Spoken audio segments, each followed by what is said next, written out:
Hello, everyone. Welcome to another episode of the Because Football podcast. I am your host, Andrew Bagley. Thank you all for being here. Today, we're going to talk about something we're obsessed with, obviously, this beautiful game of soccer, but particularly how we tell stories around that game, how we do it effectively. And to do that, we're going to introduce to the show today Sandra Moore. She is the Chief Marketing Officer at Sporting Kansas City of MLS. So she's responsible for all brand strategy, marketing, advertising for the club. And I think the interesting that we'll talk... Told you. And I think the interesting thing that we'll talk about with Sandra as well is that I really appreciate her fresh perspective because she doesn't have the traditional soccer background that many of our guests do, which I think is a plus. I think it's a strength. We often get kind of narrow-minded with what we think the game means and how we should tell stories around it. And so I'm excited to get into that. But first, Sandra, welcome to the podcast. Thanks for having me. I'm excited to be here. Yeah, excited to have you. We've got preseason now. What are the energy, the feelings around the club as we're getting ready to ramp up into another year? The energy is really palpable. Like you can feel it. And the intensity of the team is just, it's really feeling like really optimistic and exciting. So, and, a lot of it is, it is a little bit of a grind. They're practicing a lot. And in the meantime, us marketing folks are like, hey, and I need you for a photo shoot too at the same time. Yeah. So there's a lot going on.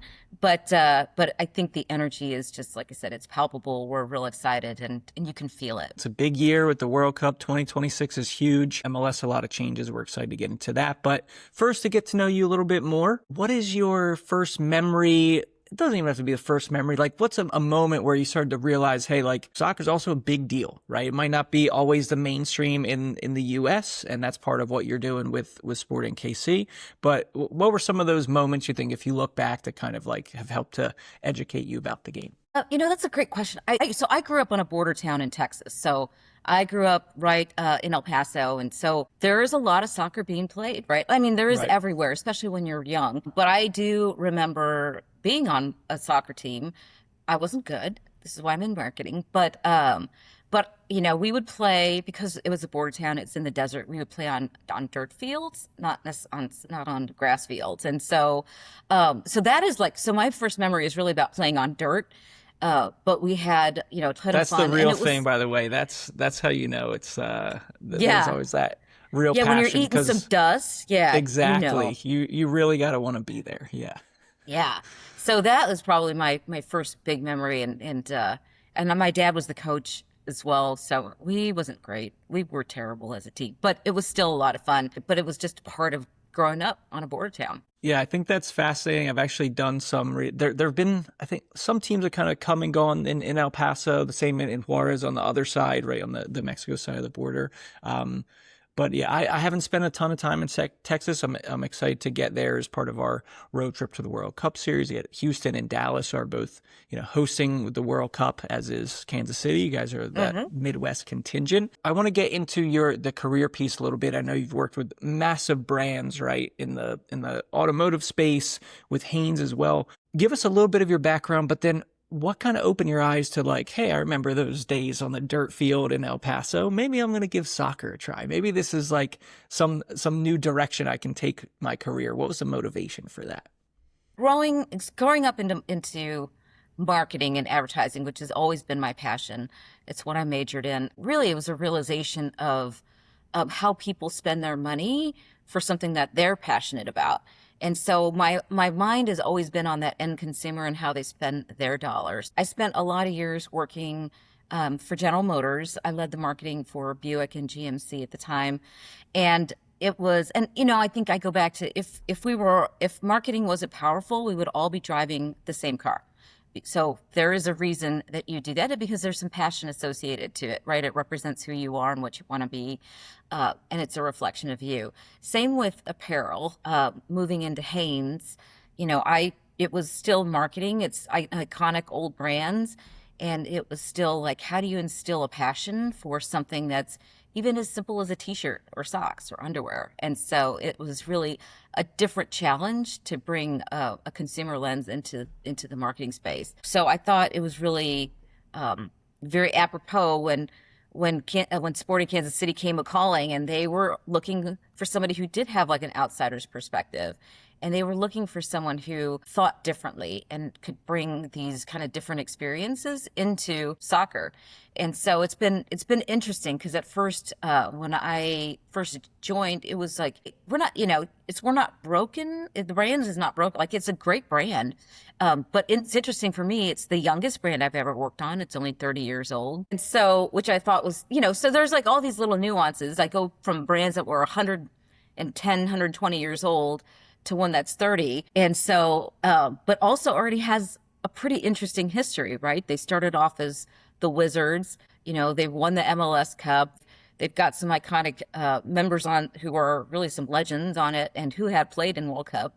Shifted over new ownership. So when the new ownership came on board and they changed the name to Sporting Kansas City, really kind of just this new era, really interesting brand refresh as well. And so that was in 2013, and really since then, it's been interesting for the teams. So coming in for a year ago, I fondly refer to everything that's happened before last year as BS before Sandra. So before Sandra, not to be mistaken for the other BS we know about, but before right. Sandra BS, yes. Yeah.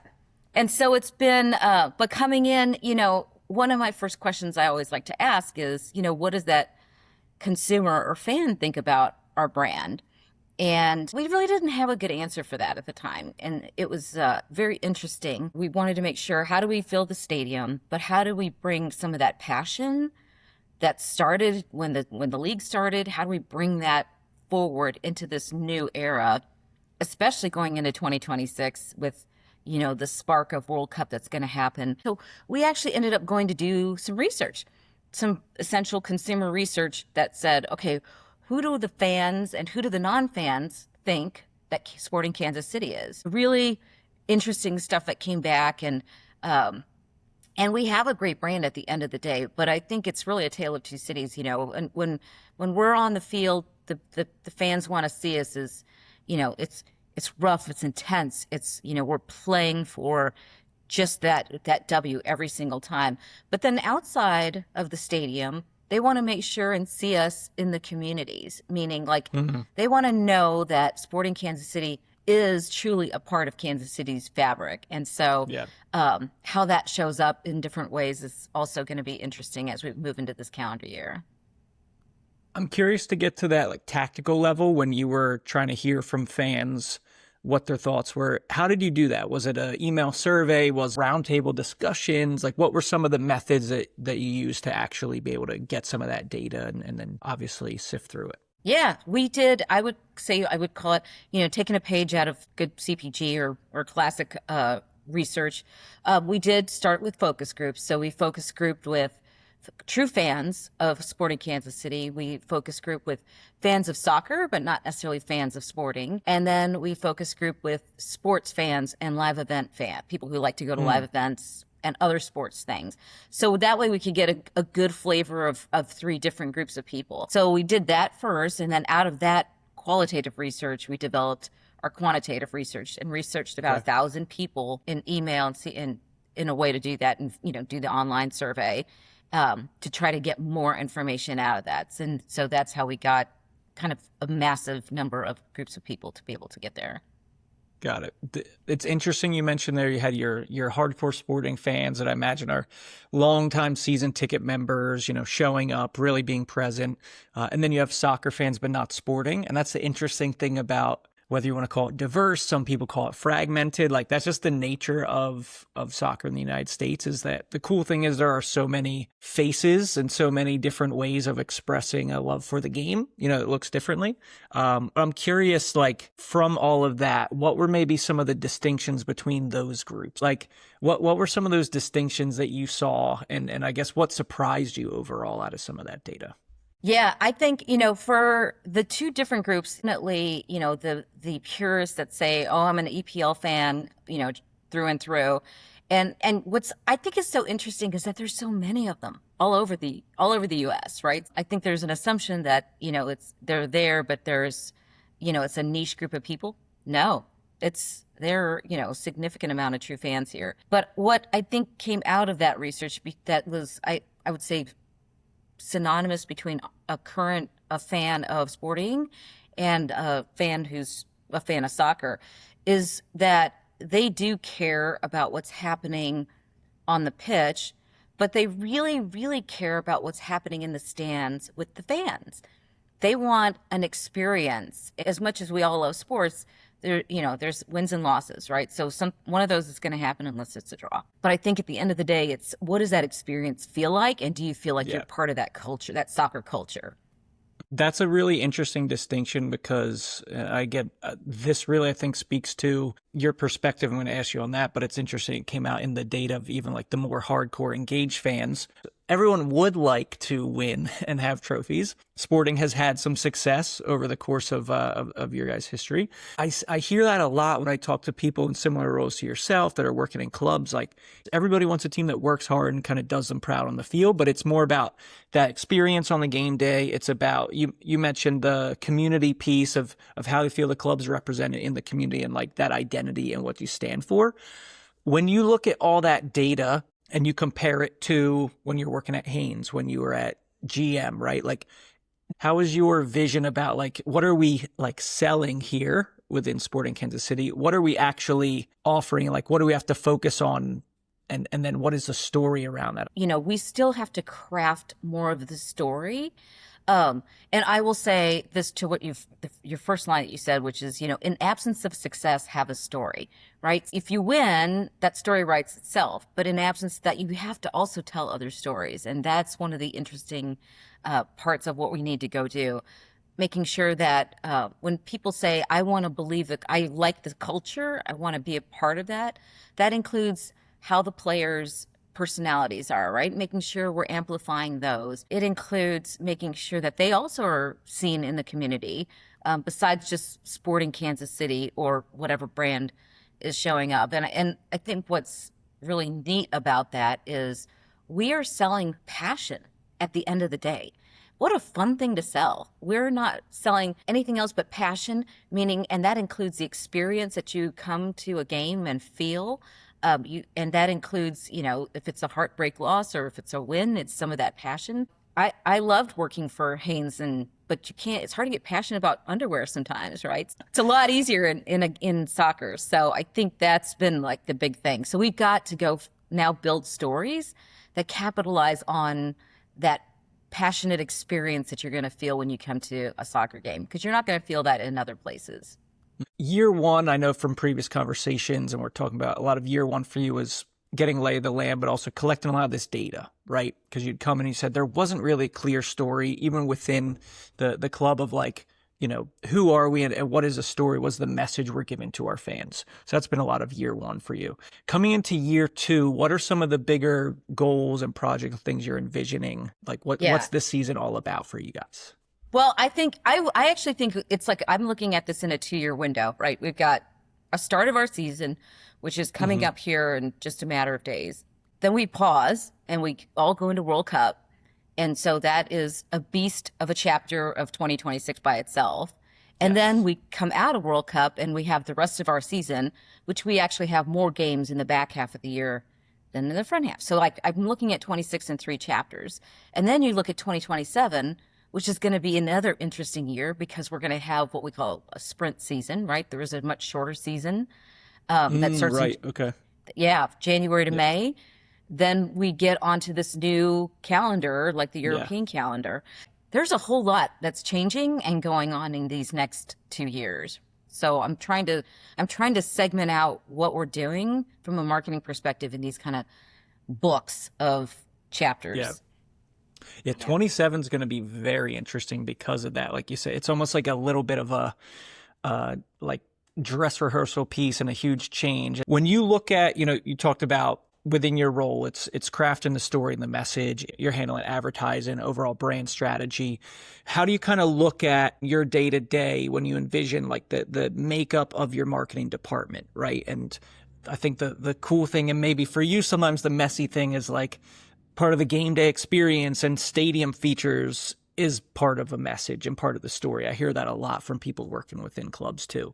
But how do you envision that structure and maybe your different areas of focus? I'm curious how you kind of view that from an overall perspective. Yeah. Well, coming in, I have a pretty large team. So we've got from a marketing perspective, I would consider this a large team. We've got a lot of them dedicated to what's happening game days. We have a lot of production, design, and videographers on our team because that's just the requirement of what we do. And then I also have match presentation under my purview, as well as all the digital marketing and advertising, like you said. And then I also have our community impact team who runs our Victory Project, which is our 501c3 that all teams have one of their own. So, but what I've come in to do is really tell, it's about what is the brand story? What is the overarching brand story? When I first came in, everybody was operating a little bit separately well, I've got to do this on match days and I've got to do this in the community. And so it was like, no, we need a total brand story, and everything that these other teams are doing needs to ladder up to tell that brand story. So that's a shift we've been making over the past year, really towards the end of last year, because we were waiting for some of that research to come through. But now as we start to roll into 26, it is, okay, Sporting Kansas City is the brand. And so how do we make sure then that the fan experience, the match day experience reflects Sporting Kansas City brand, not just what are we just doing on game day, home opener, whatnot. So there's really a lot to do. I would say I'm still at the beginning of some of this journey, but it is really trying to make sure everything is laddering up to the brand itself, because that's how the rising tide will lift all boats. But even from the places that I don't have full responsibility over, things like partnerships team and sales and tickets, those also have to ladder up into the full sporting story. Yeah. Because again, that's how you build brand love. You're trying to foster that connection with fans. That's happening at every touch point on a game day through any digital storytelling, email, yeah, and it's not all under your official purview, let's say. Right. Yeah, and that's, which is fine, right? Because it is, you can't do it all. But everybody also has to understand that full brand story and what we're all trying to do together. So I think it's more important to tell the story internally so that everybody buys in, because then that's how it shows up on the outside, right? So then it will start to show up in things like this podcast, like how we tell our brand story. It'll show up in places in our digital marketing, even in our email when we talk to people we already know. I want them to feel the optimism and change that we're on down this road for at every single touch point. Yeah. Within this professional soccer and all the sports industry, I would imagine there's always a lot going on, right? You're in preseason, there haven't been official games, or you've got signings, you're ramping up and planning all of your I'm sure it's already happened, right? But we're not getting official matches yet, but there's still so much going on. But I think that the fascinating thing with soccer is you have the game day where it's all coming to an intense moment once a week, twice a week. How has that been for you of coming into a new industry role? What are some of the feelings and things you get on game day? And then what are you thinking about in this CMO role, again, with that brand story? What has to happen on game day in your mind? The biggest difference around whether you're selling cars or you're selling T-shirts compared to what we're doing on a game day, that's probably the biggest difference of what I've experienced so far. Because when we're in the season, we're very rigorous about okay, we have a 10-day out meeting. What's everything that's taking place 10 days out? We have a 3-day out meeting, and then we have a day, match day -1, and then we have a match day +1. So we do a lot of data analysis when it comes to prepping for the game, days a game, and then what are we making sure we do a postmortem after the game so that we can assess anything we need to change, which I really appreciate, because when we are doing that in like we're doing, Hanes is a great example. You're planning 18 months out for a product launch. So when the product launch happens, then it's really about digital marketing, that flywheel of trying to make sure people know what it is, and then you're out. But I feel like we do that on a much more microcosm scale with sports, because we're doing that, but we're doing it so much more frequently. It's really fun because it kind of keeps you on your toes with that, but it's also a little hectic because I'm not used to planning in such short windows. Yeah, so that's a lot more condensed. Yeah. Yeah, and it's happening between all competitions. You're talking about easily up to 40 times a year, right? Let's chat here. Obviously, I'm biased given that we've got a podcast. I love doing a lot of longer video storytelling on YouTube and Instagram. So biased towards digital storytelling and content. So I'm always curious to dig into the mind of people like yourselves and how you see that. How do you approach the storytelling, not during the match day, right? Not necessarily like in some of the player announcements, but okay, this is our brand story. We're selling this passion. How do you then look at rolling that out and making sure those key parts of the story are being told? How do you kind of value maybe different platforms or different modes of telling that story versus others and assess those? My background is digital as well. So, what I value the most of it in here is that it's got, previous to me, there was a lot of, you create it once and then you just put it everywhere. And so it was a little bit of a peanut butter approach on things. Definitely have shifted that a lot, because it's like, okay, it's got to be channel specific, it's got to be audience specific, and then the content's got to come after. So to me, it's a three-legged stool of channel, of the demographic we're going after, and then the story comes after that, because that's how you're going to appeal to the right audience.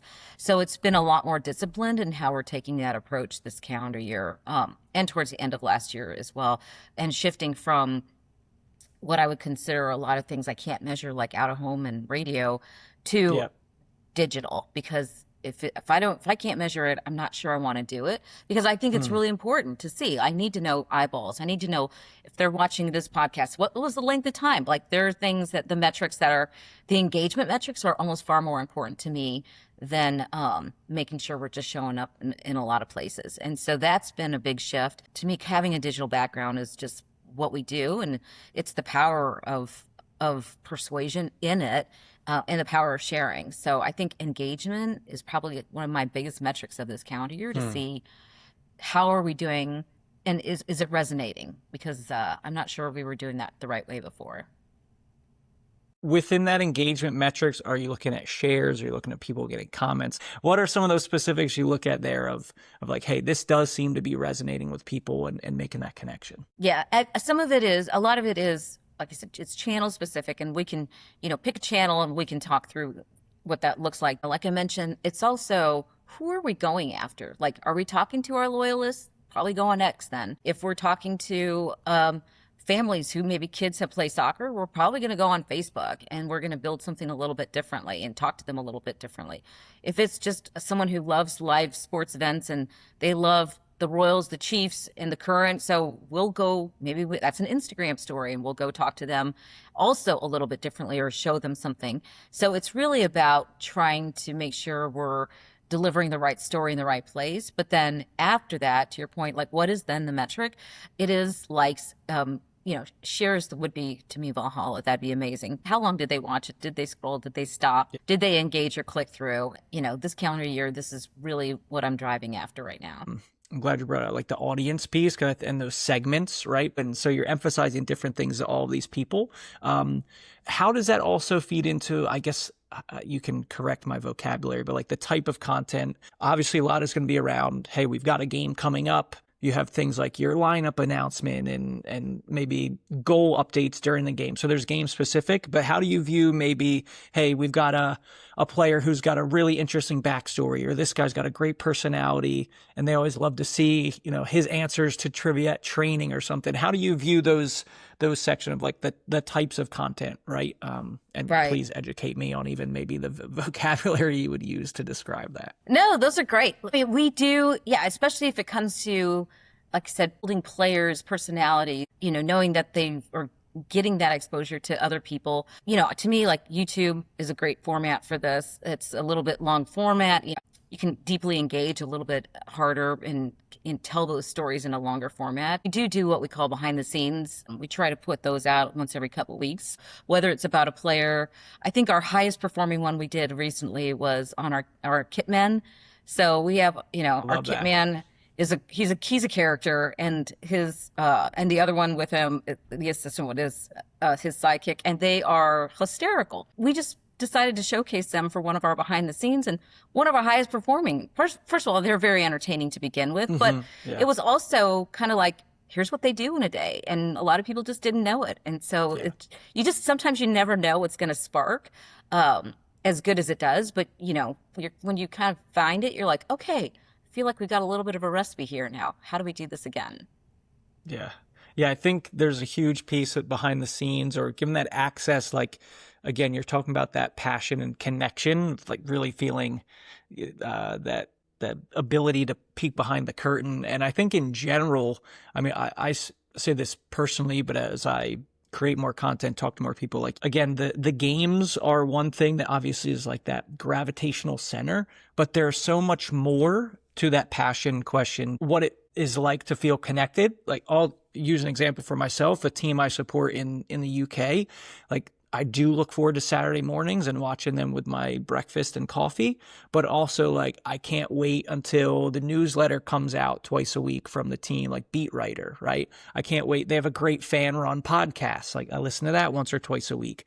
I'm checking Twitter for what people are saying. I'm not able to physically be there, but I still feel a connection because of all these different like online tools and the communities that are built around that. And so I think when you give that example of the Kitmen, yeah, it's not your leading scorer striker, but it's still a way that people can connect. And it's those stories are a way that I think, I don't know, I see it as like that consistency in keeping that connection alive with a fan. Mm-hmm. I'm curious how you kind of view that, anything that's maybe not specifically game related. Oh, 100%. And that, what you've described, ideally, that's what I think we all aspire to get to, which is you may only go to a game once or, once every couple of years but to continue to feel the affinity towards the team through various different ways and is, I think, the most critical part of growing a brand, especially one like sporting, which is, we are in the Midwest. We are landlocked. I would say this is a little bit of a benefit for us. There's really no other teams that are super close to us. Not like in Philly, like your team, which is you got New York, you got DC, there's a lot going on up there. All the other sports teams to contend with. In Kansas City, we've got a benefit of, I think St. Louis, which is 4 hours away, is our closest soccer team next to us. So we've kind of got this nice space to work with, but it also means we have to work harder then to reach beyond the walls of Kansas City and find those other fans, whether they are in Europe or whether they're in other parts of the country. And the only way to do that is through the digital space, right? Whether it's emails or whether it's through, kind of these behind the scenes like Kitman, and is really how do you make sure you're staying relevant and the content is relevant to somebody else who doesn't necessarily live here. Yeah. Yeah, the relevance, that's a word that I'm surprised I haven't said it yet because I feel like I bring it up so much. Like it speaks to this larger concept of why people love the game. And there's so many different reasons, as you've already alluded to. I think that's the beautiful thing about soccer in America that sometimes gets a bit of a knock. It's like, doesn't have the same intergenerational, like it was passed down to me by my father, grandfather, compared to Mexico, UK, South America. But we have so many opportunities for creating new fans in the way that doesn't happen anywhere else in the world. And so I think what you're talking about with the type of content you guys are doing, how you maybe re-envision the matchday experience, the type of people you're trying to reach out to, is absolutely a strength. And we hope so, right? That's what we got to continue to build. And it's not going to happen overnight, right? This is like the long game. This is going to take some time, but you just got to stick with it and be committed to it and believe in it. And eventually it's going to get there. Let's talk World Cup. All right, because Kansas City, and I don't mean this disrespectfully, because between talking to you, we've had guys from a USL2 team, Sunflower State, who are based out there. I've been learning much, much more about Kansas City. The Current is crushing it right now, selling out almost every game. I always remember during previous World Cups, I don't know what the place is, but you guys have a huge venue out in Kansas City that like is always on like the live stream and just seeing hundreds and thousands of people packed in celebrating goals, right? Like, yeah, I always knew it's like, okay, Kansas City, it's not going to be the first place that comes to mind, but I always knew there was something there. And I think in a way, because of because of that, but also being Midwest and maybe size, like Kansas City is almost one of these underdog cities of the World Cup. And again, I don't mean that disrespectfully at all. I mean in a good way. And I'm excited to learn more about it through talking with this. But how do you see the club's connection to the World Cup? Obviously, MLS has taken a break for the majority. But where do you see that? Because it's, again, like we talked about, there's that purist versus sporting fan. It's World Cup is soccer, but still not the same. What do you see when you look at that as ways you guys can kind of ride that wave of the World Cup spirit? It's interesting because I agree with you. And not being from Kansas City, and knowing that this was coming here, I'm sure you probably asked the question of like, how did Kansas City get the World Cup? And a lot of it was Sporting Kansas City. Our ownership group was deeply, deeply involved in getting them here, getting FIFA here, working with them. I would say also our facilities in Kansas City are second to none. We have some of the most fantastic training facilities here in the MLS. And so it's a little bit like, like Avis Rental, like we try harder because that is that Midwest mentality. But yes, that is part of how they got it, which was like they were punching above their weight. And they threw a significant amount of time, effort, and treasure, like a lot to get them here. And it worked because of the passion of literally the ownership in Kansas City, but also, the leadership in Kansas City. It was really something that was a little bit magical that came together, and that really what brought FIFA over here. So it was a little bit of magic, but it was, a typical Midwest thing. Rolling up your sleeves, getting in, digging hard, and proving yourself that you could do it. And that's really kind of how it showed up in World Cup. And so now that it's coming like a steamroll, like it is now, we're here, and we are meeting frequently with our KC26 group. We meet with them a lot. So the city that's planning, we're doing our own planning separately as well. We're hosting the Fan Fest is being hosted at the World War I Museum, which is truly an amazing place to be doing this already. I've heard that actually, yeah. When you come, you got to go. It's really a very unique place. So awesome. Yeah. So are you guys planning like the watch parties? I'm curious of like two buckets here again. Your in-person events, activations, right? Which is a strength of the World Cup, brings people together, especially because just the amount of games in Kansas City and everything, it's not possible for everyone to be in the stadium, but doesn't mean we can't tap into the vibe of the tournament. So I'm curious how you guys are trying to approach and what you're able to officially announce, like on the activation side in person versus then the storytelling, and how do we blend the world of the World Cup? And, you guys are going to have Argentina and Kansas City, Algeria and England. They're playing all these games there. How do you see like blending the story of Sporting Kansas City with those World Cup themes? I like it because the story is Kansas City. It is a little bit of a rising tide of Kansas City will lift all boats. And I reflect back on, when the 94 World Cup was here in the U.S., we didn't have soccer really. I mean, we did sort of, but it wasn't the way it is today. And then, it was World Cup was that spark that kind of that's what created the MLS out of this, right? So what I'm really looking forward to is what is going to be that next spark that this World Cup is going to bring that's touching us in Kansas City, because it's coming.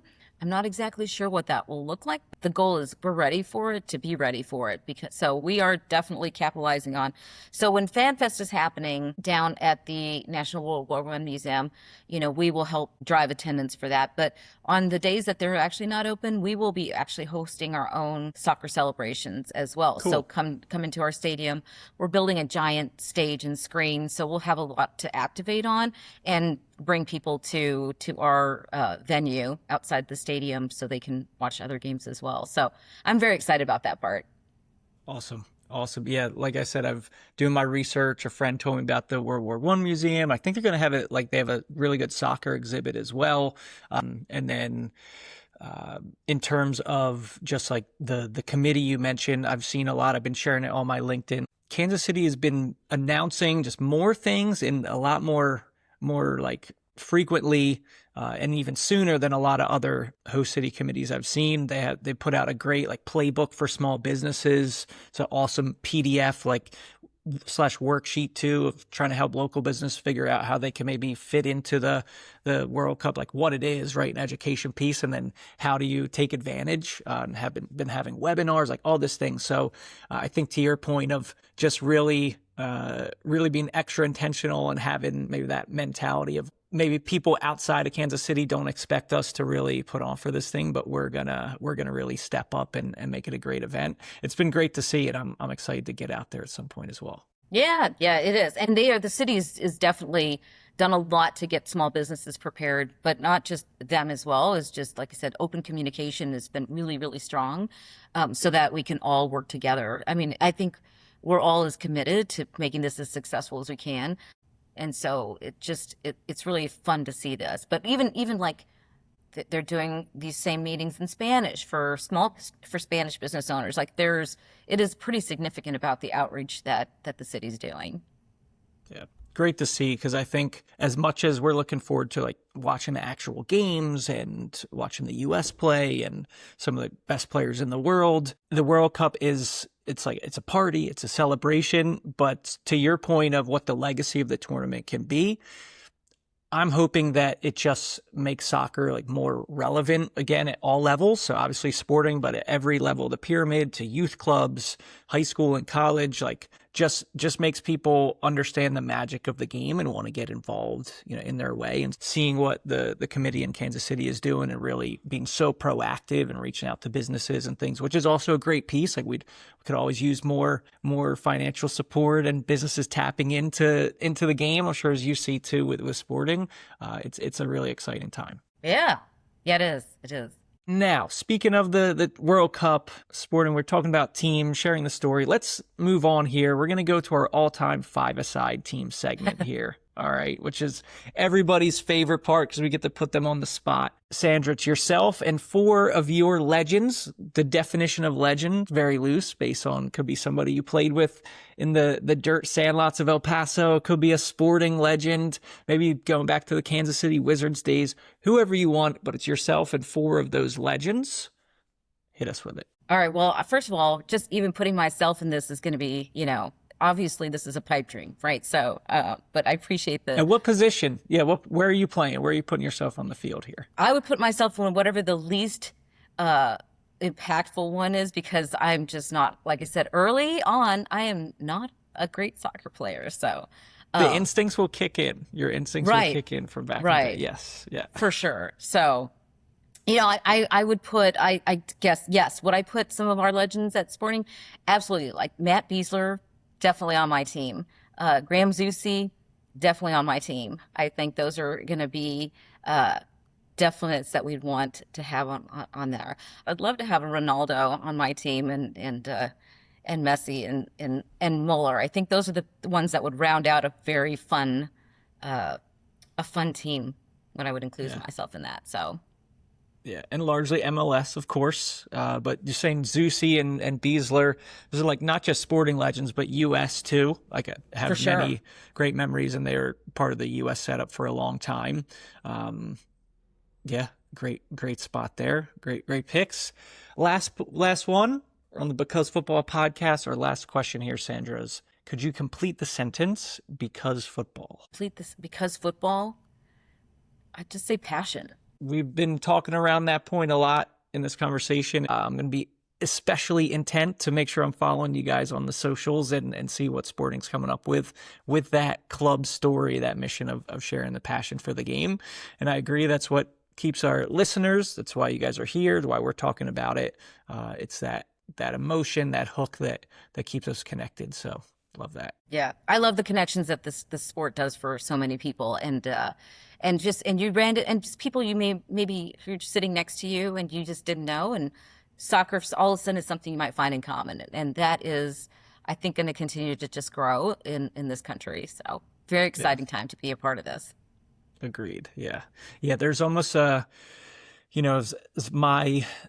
as I've grown and like soccer has changed in the U.S., it's becoming less and less this like little niche thing where what used to be, if you saw one person wearing a soccer jersey, you're like, no, you're shocked. You're like, that's one of my people. But now it's so cool that it's becoming much more common and people recognize the same beauty in it. So whether it is, out watching the World Cup games or a sporting game out at the bar for a watch party or in the stadium, there's nothing like a great goal and you hug a total stranger next to you. I think that's one of the most wonderful things that I always look forward to as I travel around the world and go to games. It is. Yeah. And I think part of it too, when you start to ingrain fashion with sports culture or fashion with soccer, that also is a big signal of like, okay, this is really going somewhere. Yeah. And soccer jerseys are in vogue now. The amount of ones I see that aren't even like actual teams, but they're just like jersey style. Yeah. Whether it's the old school with the collar or whatever, it's like, it seems like every type of brand now is trying to do their own version of that. And so again, cool to see, another indicator. I keep saying we're in this golden era of soccer in the US, of which the 2026 World Cup will be, a kind of seismic point. But yeah, it's a great time to see. Yeah. So more to come, right? So. Yes, absolutely. Sandra, thank you so much for being here. How can people get in touch or follow along? We'll put the links in the description, but what's the best way to do that? Really, it is follow us on our channels. It is, it is the Instagram, Facebook, X, yada, yada, yadas of every team that we all have. But it is like, get to know us. Yeah, we are that Midwest team that people might not think of first, but definitely would love to see everybody follow us. Awesome. Cool. And for everybody listening and watching, thank you guys for being here.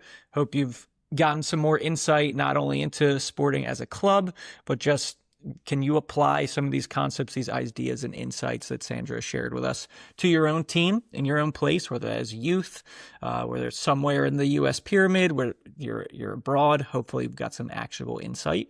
And Sandra, thank you so much for being here. Thank you for having me. I really appreciate it, Andrew. My pleasure. It was great. Picked up a lot of great insights myself and been making some notes here and thoughts as well. So it's always a sign of a great pod. And everybody listening and watching, thank you all for being here. We will see you on the next episode. Peace.